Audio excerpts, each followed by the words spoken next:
Hello, this is a spine specialist, Youngsoo Choi. A lot of people with spine problems say that I have a disc disease or I have spinal stenosis. Of course, patients can look for the relevant information as the internet has highly developed and there are so many books related to it these days. Do I have spinal stenosis or disc? There are people who actually only have a stenosis. Some people only have a disc problem, but some people have both. What the differences are in treating different conditions, and which conditions should be treated first. This would be the most curious thing to know.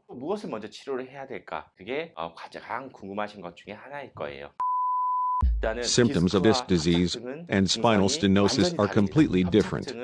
Stenosis is a disease in which the nerve is compressed from behind, and a disc is a disease in which the nerve is compressed in front. A disc that is formed when a disc ruptures or is pushed out and presses on a nerve is called a disc. Stenosis is called when the ligament thickens from the back and presses on the nerve. Disc disease is like punching in front of a nerve, and stenosis is like squeezing the throat tightly from behind. The disease is completely different, so the symptoms are different. Disc disease usually shows a sudden onset of pain, numbness, or pulling sensation that goes down or spreads all the way down starting from the waist to the hips, legs, and toes. Stenosis is a nerve compression like strangling. It progresses gradually.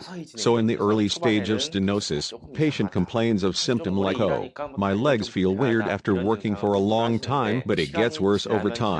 Patients with stenosis have difficulty walking. They say, "My legs feel numb after walking 1.5 miles. If it gets more severe, they say, "I now can't walk even 100 meters. Or I can't even handle a short walk." It gets worse and worse in this way. Can you see the difference? When having these symptoms, they are clearly distinguished by examination. If you are diagnosed with disc disease, you can treat it, and if you have stenosis, you can treat the stenosis accordingly. Of course, it is important to apply the most appropriate way as there are various treatments. Exercise, posture correction, or medication in the early stage of disc. If the condition gets worse, procedure can be considered. After that, surgery can be considered. It's same for stenosis. Same things like physical therapy or medication can be applied, but the treatment method is completely different if it requires to have any procedure or surgery.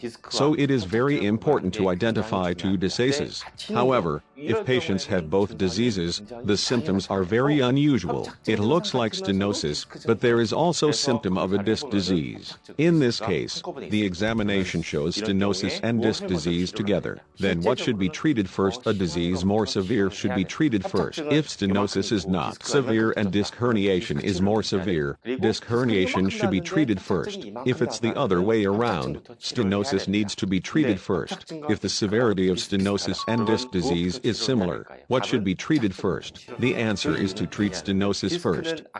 The reason is, like I said before, a disc herniation is like punching when it comes out, but stenosis is a narrowing of the space due to being strangled.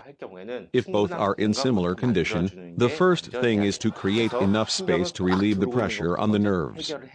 Once the pressure on the nerves is relieved, protruding disc weaken, so that it can be treated in a simpler way or no more treatment is needed. In conclusion, the answer is to treat stenosis first when you have both disc disease and stenosis.